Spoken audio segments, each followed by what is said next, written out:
আসসালামু আলাইকুম এভরিওয়ান, কি অবস্থা, কেমন আছো তোমরা? আশা করি আল্লাহর রহমতে অনেকটাই ভালো আছো। আল্লাহর রহমতে আর তোমাদের ভালোবাসায় আমি অনেকটাই ভালো আছি।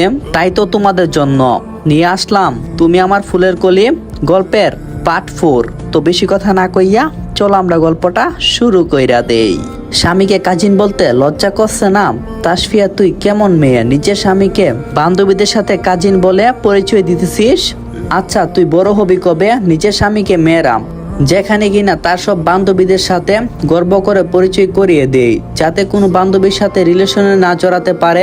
আমি ওনার কথাগুলো শুনে থমকে গেছি। তাসফিয়া বয়ে বয়ে কাঁদছে শুধু। তাসফিয়া আমার বুকের মাঝে ওর মুখটা লুকিয়ে নিয়েছে আর উনি তাসফিয়াকে মন মতো বলতেছে।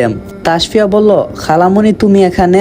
আমি দুষ্টামি করছিলাম সৌরভের সাথে, তুমি সৌরভকে জিজ্ঞাসা করো, বিশ্বাস না হলে। আমি বললাম, হ্যাঁ আন্টি, ও দুষ্টামি করছে, কিন্তু আপনি এখানে? খালামণি বলল, রাবেয়ার আম্মু আর আমি একই অফিসে কাজ করি, আমি তোর আব্বুকে সব বলবো। দিন দিন বাচ্চাদের মতো হয়ে যাচ্ছিস। তাসফিয়া বলল, খালামণি ভুলেও আব্বুকে বলিও না, তোমার দুইটা পায়ে পড়ি। খালামণি বলল, আর সৌরভ তুমি কেমন? তোমাকে সবার সামনে কাজিন বলতেছে, তুমি দাঁত কেলে হাসতেছ। আচ্ছা, তোমাদের মাঝে সম্পর্কের কোনো ঝামেলা হয়েছে নাকি? আমি বললাম, আন্টি আপনি কি যে বলেন, তাসফিয়া আমাকে অনেক ভালোবাসে, আমরা হলাম পৃথিবীর সবচেয়ে বেস্ট স্বামী স্ত্রী।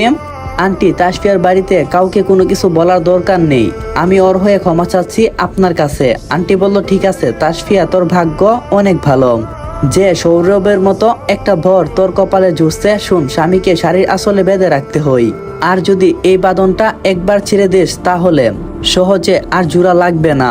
তাসফিয়া বলল, ঠিক আছে। খালামণি বলল, কি ঠিক আছে? তাসফিয়া বলল, আপনি যা বলছেন। আন্টি রাবিয়াকে হলুদ লাগিয়ে চলে গেছে। তাসফিয়ার দিকে তাকিয়ে দেখি তাসফিয়ার পানটা যেন ফিরে এসেছে, কারণ ওর ছোট খালামণি অনেকটাই সাংঘাতিক, যাকে কিনা খালু মশাইও অনেক ভয় পায়। আমি বললাম, দেখে বোঝা যায়। তখনই তাসফিয়ার সব বান্ধবীরা তাসফিয়াকে ঘিরে ধরছে। বান্ধবীরা বলল, তাসফিয়া তোর বিয়ে হয়ে গেছে হারামি, আমাদেরকে বলিস নাই, আবার নিজের বরের সাথে আমাদের পরিচয় করিয়ে দিতে চাসনি। সবাই তাসফিয়াকে নানান কথাবার্তা বলতেছে।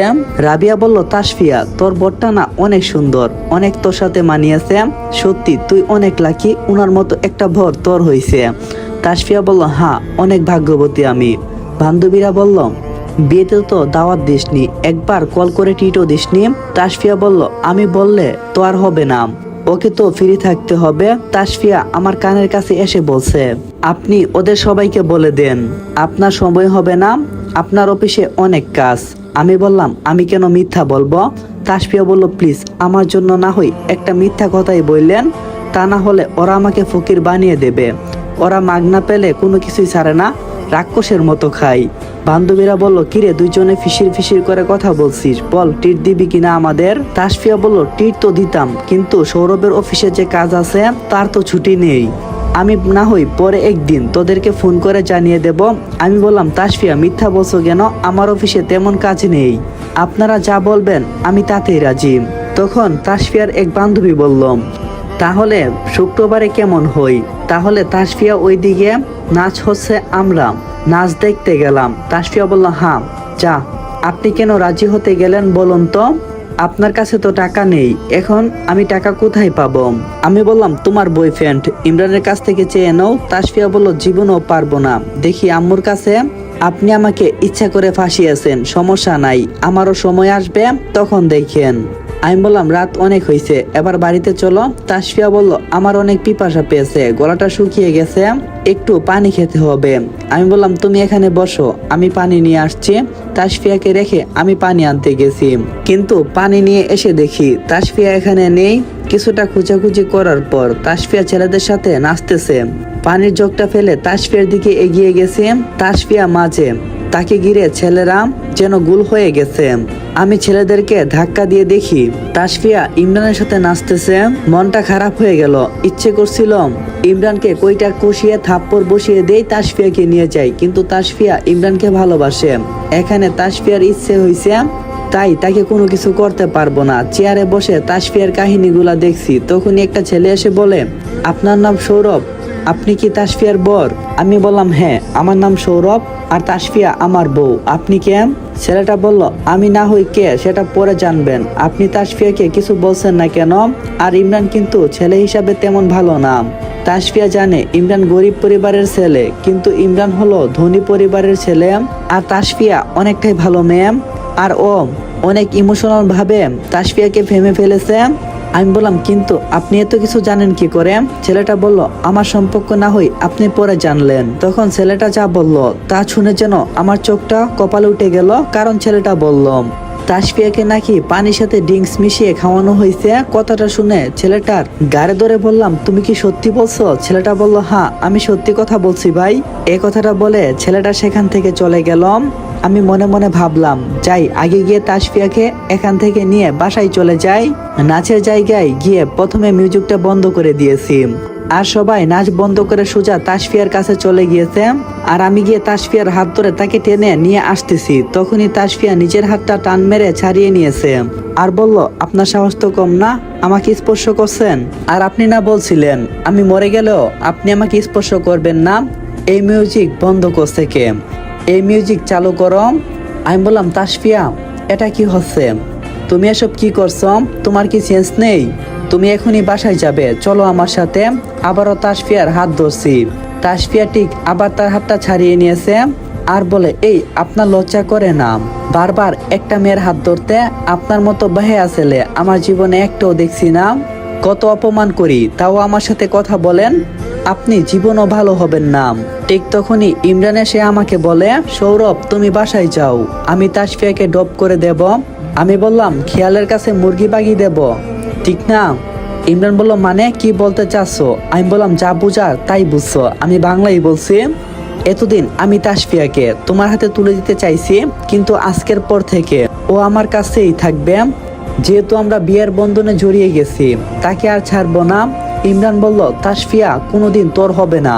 তাসফিয়া আর আমি দুজন দুজনকে ভালোবাসি, আর তুমি তাসফিয়াকে ভালোবাসো।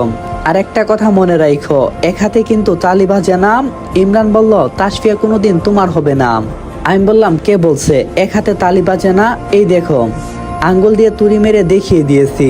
ইমরান সহ সবাই আমার দিকে তাকিয়ে আছে। তাসফিয়া চলো, অনেক হয়েছে তোমার রং তামাশা। তখনই তাসফিয়া বলল, আমি যাব না আপনার সাথে।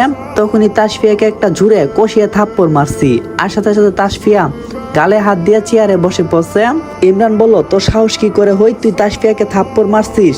আমি বললাম, মার পুরে না, মারানির জলে। কথা না কইয়া এখান থেকে সর, না হলে তোর গালেও পড়বে। ইমরানের দিকে চোখ বড় বড় করে তাকিয়ে তাসফিয়াকে কুলে নিয়ে নিলাম। তাসফিয়ার বান্ধবীরা তাকিয়ে আছে। তাসফিয়াকে কুলে নিয়ে সোজা গাড়িতে বসিয়ে দিয়েছি। তাসফিয়া বাহ গালে আঙ্গুলের চাপ যেন পড়ে গেছে। গাড়ি চালিয়ে বাসার সামনে এসেছি।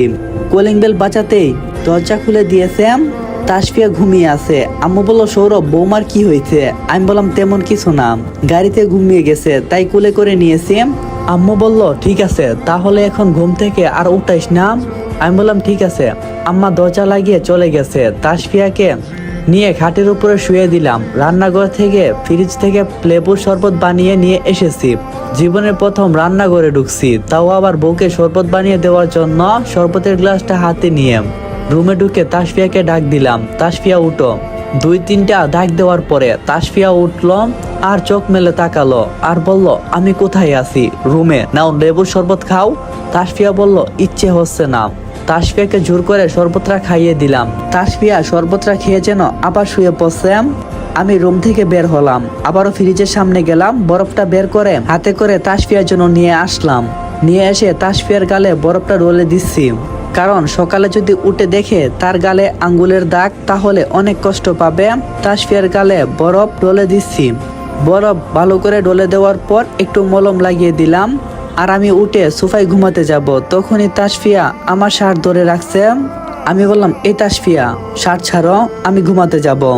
তাসফিয়া বলল, এখানে আমার পাশে শুয়ে পড়েন, আমার অনেক ভয় করছে, প্লিজ আমার জন্য না হই। এটা বলে তাসফিয়া ঘুমের মাঝে চলে গেছে। আমি ভাবলাম ঘুমের বাজে মনে হয় কথা বলছে। আমি বললাম, ঠিক আছে। তাসফিয়ার পাশে শুয়ে পড়ছি। তাসফিয়া একটা হাত আর একটা পা আমার উপর তুলে দিয়েছে। আমি তাসফিয়ার হাত পা নামিয়ে দিয়েছি, অন্যদিকে ঘুরে শুয়ে পড়ছি।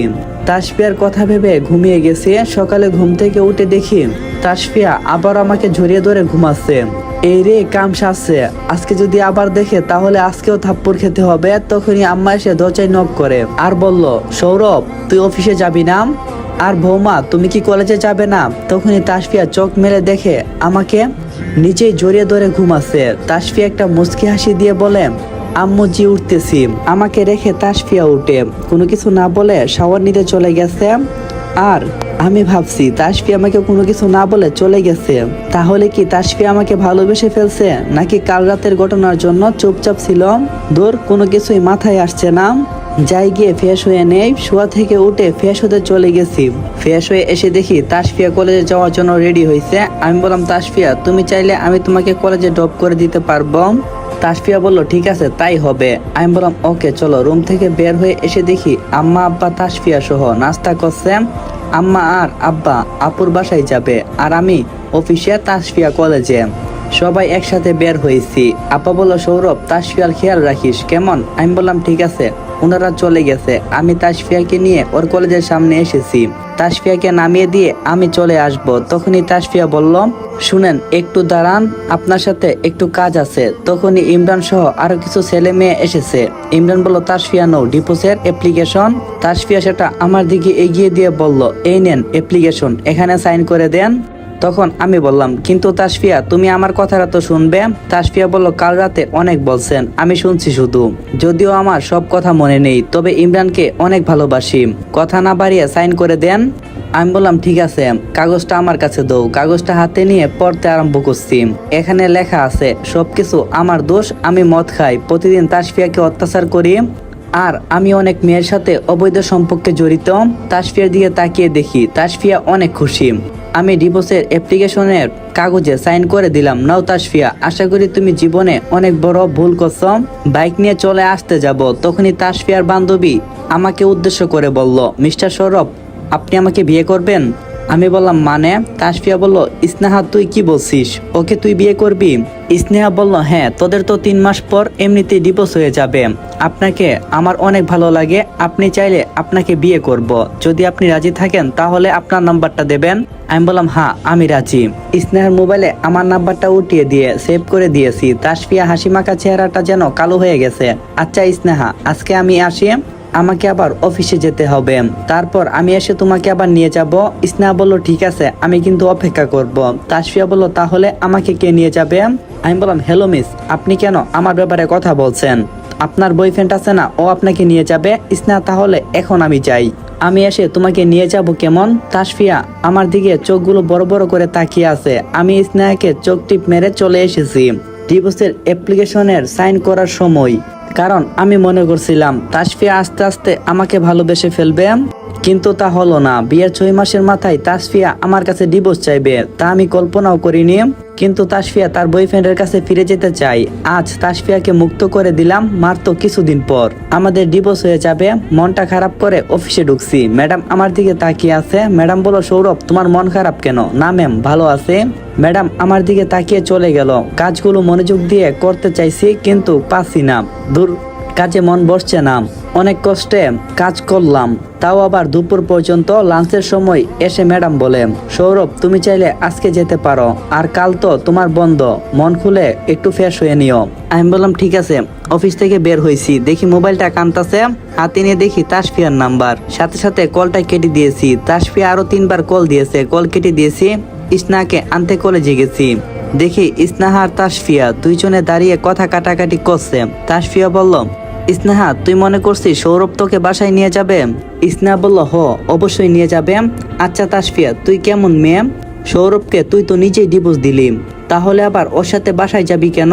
তাসফিয়া বলল, এখনো ডিভোর্স হয়নি, আর তুই কোথা থেকে উড়ে এসে জুড়ে বসলি? দেখ স্নেহা, তুই আমার স্বামীর দিকে তাকাবি না। তখনই আমি তাসফিয়াকে থামিয়ে দিয়ে বলি, আরে তাসফিয়া মিথ্যা কথা বলছো কেন? কে তোমার স্বামী? আমাকে দেখে তাসফিয়া আমতা আমতা শুরু করছে। স্নেহা আসো, তোমাকে বাসায় দিয়ে আসি। শুধু আজকে না, আজকের পর থেকে তোমাকে অনেক কেয়ার করব। তাসফিয়া চেঁচিয়ে বলল, তাহলে আমি বাসায় যাব কার সাথে? আমি বললাম, কি করে বলবো? স্নেহা আসো। তাসফিয়া দাঁড়িয়ে আছে, আমি স্নেহাকে নিয়ে চলে এসেছি। তখন স্নেহা বলল, সৌরভ, তাসফিয়া তোমার লাইফে যদি থেকে যায় তাহলে তুমি কি করবে? আমি বললাম, তাসফিয়া থাকবে না, কারণ ও ইমরানকে অনেক বিশ্বাস করে। আচ্ছা স্নেহা, তুমি বাড়িতে এখন কোনো কিছু বলো না, আগে তাসফিয়ার সাথে আমার ডিভোর্সটা হয়ে যাক, এরপর আমি নিজে তোমার বাবা মায়ের সাথে আমার আব্বুকে কথা বলতে পাঠাবো। স্নেহা বলল, ঠিক আছে, সত্যি তুমি অনেক ভালো, আচ্ছা ফোনে কথা হবে কেমন? আমি বললাম, ঠিক আছে। স্নেহা ভিতরে গেছে, আমি বাসার দিকে চলে এসেছি। এসে দেখি তাসফিয়া বাসার বাইরে দাঁড়িয়ে আছে, আমাকে দেখে বসা থেকে উঠে দাঁড়িয়েছে আর বলল, গার্লফ্রেন্ডকে নিয়ে আসতে এত সময় লাগে? আমি বললাম, হ্যাঁ লাগে, তবে গার্লফ্রেন্ড আজকে যা দিয়েছে তা সারা জীবন মনে থাকবে, কারণ এমন আদর আমি কখনো পাইনি। তাসফিয়া বলল, কি স্নেহার বাচ্চা আপনাকে আদর করছে? আমি বললাম, শুধু আদর নাকি, আরো কত কি, কি কিস করছে, জীবনের স্বাদ পেয়ে গেলাম। তাসফিয়ার দিয়ে তাকিয়ে দেখি তাসফিয়া সাপের মতো যেন ফুললে বেগুন হয়ে গেছে। তাসফিয়া বলল, আমি স্নেহাকে পেলে শেষ করে দেব। আমার স্বামীকে কিস করছে, এর জন্য ওর ঠোঁট দুইটা আমি কেটে নেব। আমি বললাম, আরে আপনি থামেন ম্যাডাম, আর কে আপনার স্বামী? দেখি এখন দরজার তালা খুলে ভিতরে ঢুকতে দাও। তাসফিয়াকে সরিয়ে আমি ভিতরে ঢুকছি। আমার অনেক হাসি পাচ্ছে, ভালোই হয়েছে। রুমে গিয়ে সোজা ফ্রেশ হতে চলে গেছি। ফ্রেশ হয়ে রুমে এসে দেখি তাসফিয়া মোবাইলে কথা বলছে। আমি চুপচাপ আমার মোবাইলটা বের করে নিয়ে ছাদে চলে গেছি। ছাদে মোবাইলে স্নেহার সাথে কথা বলতেছি, তখনই তাসফিয়া এসে বলে, এই কার সাথে কথা বলছেন? আমি বললাম, স্নেহার সাথে। তাসফিয়ার চেহারাটা যেন তখন কালো হয়ে গেছে আর সে নিচে নেমে গেছে। আমি আরো অনেকক্ষণ স্নেহার সাথে কিছু কথা বলছি। আবার এসেছে। তাসফিয়া এসে বলে, কথা বলে রাত পার করে দেবেন নাকি? রাতের খাবার খাবেন? আমি বললাম, রান্না করছো তুমি? তাসফিয়া বলল, রান্না করব কি করে? আমি বললাম, কেন, কি হয়েছে তোমার? তাসফিয়া বলল, আমি রান্না করতে পারি না, আম্মা বলে গেছে আপনি রান্না করতে পারেন, আমাকে সাহায্য করতে। আসুন, আপনাকে আমি সবকিছু এগিয়ে দিচ্ছি, আপনি রান্না করবেন। আমি বললাম, কি, আমি রান্না করব? যাও এখান থেকে, আমি হোটেল থেকে খাবার খেয়ে চলে আসব। তাসফিয়া বলল, তাহলে আমি কি খাবো? আমি বললাম, আমি কি করে বলবো? আমি আবার স্নেহার সাথে কথা বলতেছি।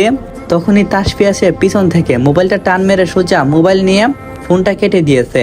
আমি বললাম, তুমি মোবাইলটা নিলে কেন? তুমি কে, কি হও আমার? তোমার সাহস তো কম না? তাসফিয়া বয়ে একদম চুপচে গেছে, চোখগুলো বন্ধ করে দিয়েছে। আমি বকা অফ করে দিলাম, ওর হাত থেকে মোবাইলটা নিয়ে নিলাম। তাসফিয়া বলল, আমার খিদা একদম সহ্য হয় না, পরে কিন্তু আমি আবার অজ্ঞান হয়ে যাব, তখন আমাকে নিয়ে হাসপাতালে দৌড়াদৌড়ি করতে হবে। আমি বললাম, বুঝছি, আসো আমার সাথে। সিঁড়ি থেকে নামতেছি, তখনই তাসফিয়া সিঁড়িতে বসে গেছে। আমি বললাম, কি হলো, বসে পড়ছো কেন? আসো। তাসফিয়া বলল, আমার পা ব্যথা করছে, কলেজ থেকে হেঁটে হেঁটে আসছি, আর এখন 3বার সিঁড়ি দিয়ে উঠা নামা করছি, আর হাঁটতে পারবো না, আমাকে কুলে করে নিয়ে যান। আমি বললাম, পারবো না, এখানে বসে থাকো। তাসফিয়া বলল, আগে তো আমাকে কতবার কুলে নিয়েছেন, তাহলে এখন কেন নিতে পারবেন না? আর কি সমস্যা, আমাকে কুলে নিলেন? আমি বললাম, সমস্যা আছে, স্নেহা মানা করছে তোমাকে কুলে নিতে, তোমাকে স্পর্শ করতে, আর সবচেয়ে বড় কথা, তুমি নিজেই তো আমাকে স্পর্শ করতে বারণ করছো, তোমাকে কুলে নিলে তোমাকে স্পর্শ করা হবে। তাসফিয়া বলল, স্নেহার বাচ্চার এত বড় সাহস, আমাকে স্পর্শ করতে মানা করছে, আমি ওকে কাছে পেলে ওর স্পর্শ করার ইচ্ছা বাহির করে দেব। তখনই তাসফিয়া উঠে পিছন থেকে আমার কাঁধের উপর আমাকে জড়িয়ে ধরে বলে, প্লিজ আমাকে একটু নিচে নিয়ে চলেন, আমি তো আপনাকে স্পর্শ করছি, এখন তো আপনি আমাকে স্পর্শ করছেন না। আমি আর তাসফিয়াকে কোনো কিছুই বললাম না, নিচে নেমে এসেছি। আমি বললাম, তুমি বসো, আমি হোটেল থেকে খাবার নিয়ে আসছি। তাসফিয়া বলল, আমি একা থাকবো, আপনার কি মাথা খারাপ? ভূত এসে আমার গাড় মটকাবে, আমি আপনার সাথেই যাব। আমি বললাম, তাহলে ঠিক আছে চলো। তাসফিয়াকে সাথে নিয়ে রেস্টুরেন্টে গেলাম, প্রথম কোনো মেয়ের সাথে রেস্টুরেন্টে ডিনার করতে। তাসফিয়া আমার দিকে তাকিয়ে আছে, আমি খাইছি, দুইজনে খাওয়া শেষ করে উঠে যাব। তখনই তাসফিয়া উঠে একটা টেবিলে গিয়ে একটা মেয়ের সাথে ঝগড়া শুরু করে দিছে। জীবনে ছেলে মানুষ দেখিসনি, আমার স্বামীর দিকে এমন ভাবে তাকিয়ে আছিস কেন? আমি গিয়ে তাসফিয়ার মুখ চেপে ধরছি। তাসফিয়া আমার হাত সরিয়ে বলে, চোখ তুলে ফেলবো এমন ভাবে কেউ তোমার দিকে তাকালে, যদি তোমার উপর নজর লাগে, তোমার শরীর খারাপ হই, তাহলে ওর খবর আছে, আমি বলে দিলাম। ওই মেয়ে যেন একদম বোবা হয়ে গেছে, কিছুই খুঁজে পাচ্ছে না বলার মতো। আমি বললাম, তাসফিয়া কি হচ্ছে, এমন করছো কেন? বিলটা দিয়ে তাসফিয়াকে নিয়ে তাড়াতাড়ি বের হয়ে এসেছি। আমার দিকে তাকালো, তোমার কি? আমি তো তোমার কেউ না, বাদ দাও, কালকে আমাদের ডিভোর্স হয়ে যাবে। তাসফিয়া বলল, যখন ডিভোর্স হবে তখন?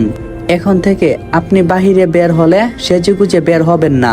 যতদিন আমাদের ডিভোর্স না হবে ততদিন আপনার দিকে কেউ তাকাতে পারবে না, আর আপনার দিকে তাকালে আমার জ্বলে। আমি বললাম, যেহেতু আমাকে অন্য কেউ দেখলে তোমার এত জ্বলে, তাহলে তুমি আমাকে ডিভোর্স দিতে চাচ্ছ কেন? তাসফিয়া বলল, কারণ আমি ইমরানকে অনেক ভালোবাসি, ও আমার প্রথম ভালোবাসা। আর আপনার আগে ইমরান আমার জীবনে এসেছে, আপনাকে ভুলে যেতে পারবো কিন্তু ইমরানকে নই। আমি বললাম, ঠিক আছে, সমস্যা নেই, এখন বাসায় চলো। তাসফিয়াকে নিয়ে বাসায় চলে এসেছি। তাসফিয়া রুমে শুয়ে পড়ছে, আমি আব্বুর রুমে গিয়ে ঘুমাচ্ছি। তাসফিয়া বলল, কেন আলাদা রুমে ঘুমাতে যাবেন কেন? আমি বললাম, কিছুদিন পর তো আলাদাই হয়ে যাব, আর রাতে স্নেহা ফোন করবে, তুমি থাকলে স্নেহার সাথে ঠিকভাবে কথা বলতে পারবো না। তাসফিয়া বলল, কে ফোন করবে? একদিনের পরিচয়, তাও এত কথা বলতে হয় নাকি? আপনি কোথাও যেতে পারবেন না, যখন আমি থাকবো না তখন তো সারা জীবনই কথা বলতে পারবে। তাসফিয়া শোয়া থেকে উঠে আমার হাত ধরে খাটের উপরে শুয়ে দিয়েছে, ওর উন্নার সাথে আমার হাত বেঁধে দিয়েছে আর শুয়ে পড়ছে। আমি বললাম, আরে কি হচ্ছে, এমন করছো কেন? তাসফিয়া বলল, কথা কম বলে ঘুমান, আর রাতে বেশি কথা বলতে নেই। তাসফিয়া শুয়ে পড়ছে, আমি কানে মোবাইল লাগিয়ে হুদাই বললাম, স্নেহা তুমি আমার জান, ময়না পাখি টিয়াম, আমার ভবিষ্যতের বাবুর আম্মু, আমার লক্ষ্মী বউ। বিয়ের পর প্রথম বাচ্চার নাম সহ তাসফিয়াকে শুনিয়ে শুনিয়ে বলতেছি। তাসফিয়া রেগে আগুন হয়ে যাচ্ছে, হঠাৎ করে বলে ওঠে, আজ অব্দি আমার সাথে এমন করে কথা বলিনি, আর ওইদিকে তিনি বাচ্চার নাম পর্যন্ত ঠিক করে ফেলছে। আমি বললাম, আমি কি তোমাকে ভালোবাসি? আর তুমি সেই অধিকার আমাকে দিয়েছ? তুমি তো ইমরানের সাথে কথা বলো। তাসফিয়া অনেকবার ইমরানকে ফোন করছে, কিন্তু বারবার ইমরানের নাম্বার ব্যস্ত বলছে, তাই মন খারাপ করে শুয়ে পড়ছে। আজকে অনেক রাগিয়েছি, এখন ঘুমাই। সকালে ঘুম থেকে উঠে ফ্রেশ হয়েছি, তখনই তাসফিয়া বলে, আমাকে 10,000 টাকা দেন, দাসো আমি আপনাকে ফেরত দিয়ে দেব। আমি বললাম, টাকা দিয়ে কি করবে? তাসফিয়া বলল, মনে নেই, আপনার বান্ধবীদেরকে ট্রিট দিতে হবে। আর আপনি আজকে কি অফিসে যাবেন? আমি বললাম, না, আজকে অফিসে যাব না, ওইখানে মানি ব্যাগে টাকা আছে, নিয়ে নাও। তাসফিয়া মানিব্যাগ থেকে টাকা এনে আমার হাতে দিয়ে বলে, আপনি নিজে দেন 10,000 টাকা। আমি 10,000 টাকা তাসফিয়ার হাতে দিলাম। টাকাটা হাতে পেয়ে তাসফিয়া বলল, আমি যাওয়ার আগে টাকাটা আপনাকে দিয়ে যাব, কেমন? আমি হানায় কোনো কিছুই বলিনি। তাসফিয়া চলে গেছে, আমি বসে কিছু কাজ করছি। সকাল গড়িয়ে দুপুর হয়েছে, ওরা গুড সিটি রেস্টুরেন্টে ঢুকছে। স্নেহা বলল, তাড়াতাড়ি আসেন, আমরা যাই। আমি বললাম, ঠিক আছে, একটু দাঁড়াও। তাসফিয়া দাঁড়িয়ে আছে, আমি রেডি হয়েছি। তাসফিয়া এসে আমার দিকে তাকিয়ে আছে। তাসফিয়া কাছে এসে আমার চুলগুলো এলোমেলো করে দিয়েছে, আর গলার টাইটাও এক টানে খুলে দিয়েছে। আমি বললাম, আরে কি করছো? তাসফিয়া বলল, এত সেজেছেন কেন? আপনাকে কোনো মেয়ে দেখতে আসবে? এবার ঠিক আছে, দেখছেন এখন কতটা সুন্দর লাগে? আমি তাসফিয়াকে কোনো কিছু বলিনি, শুধু দাঁড়িয়ে দাঁড়িয়ে ওর কাণ্ডগুলো দেখলাম। দুইজনে মিলে রেস্টুরেন্টে গেলাম, ওর বান্ধবীরা সবাই দাঁড়িয়ে আছে, সবাইকে নিয়ে ভিতরে ঢুকছি। তাসফিয়া আমার ডান পাশে বসেছে, সবার মতামত সহকারে অর্ডার করছে। তাসফিয়া খাওয়ার চাইতে আমার দিকে তাকিয়ে আছে। আমিও তাসফিয়াকে দেখে ওর বান্ধবীদের প্রশংসা করতেছি। আমি বললাম, বাহ, আজকে আপনাকে অনেক সুন্দর লাগছে, তবে স্নেহা থাকলে আরো মজা হতো, ইত্যাদি কথা বলতেছি। ঘন্টাখানেক পরে তাসফিয়াকে রাগিয়ে নিলাম। খাবারের বিলটা আমি নিজেই পে করছি, সবাইকে বিদায় জানিয়েছি, সবাই চলে গেছে। তখনই তাসফিয়া বলে, আমার সামনে ওদের প্রশংসা করতে কে বলছে আপনাকে? আমি বললাম, কে বলবে, আমি নিজেই করছি, আর তোমার থেকে ওদের অনেক সুন্দর লাগছিল। সবাই শাড়ি পরে এসেছে, এখন চলো, অনেক কথা হয়েছে। তাসফিয়া মন খারাপ করে বাইকে বসেছে, আমি বাইক নিয়ে সোজা তাসফিয়াদের বাড়িতে নিয়ে গেছি। তাসফিয়া বলল, আমাদের বাড়িতে নিয়ে আসছেন কেন? আমি বললাম, আর কিছুদিন পর তো এমনিতেই চলে আসবে, আর তুমি থাকলে স্নেহার সাথে কথা বলতে আমার অনেক সমস্যা হয়। কিছুদিন পর তো ডিভোর্স হয়ে যাবে, এখন থেকে না হই এখানেই থাকো। তাসফিয়া বলল, বাড়িতে আব্বু আম্মু যদি জিজ্ঞাসা করে তাহলে কি বলবো ওদের? আমি বললাম, তুমি কি বলবে তা কি আমি জানি?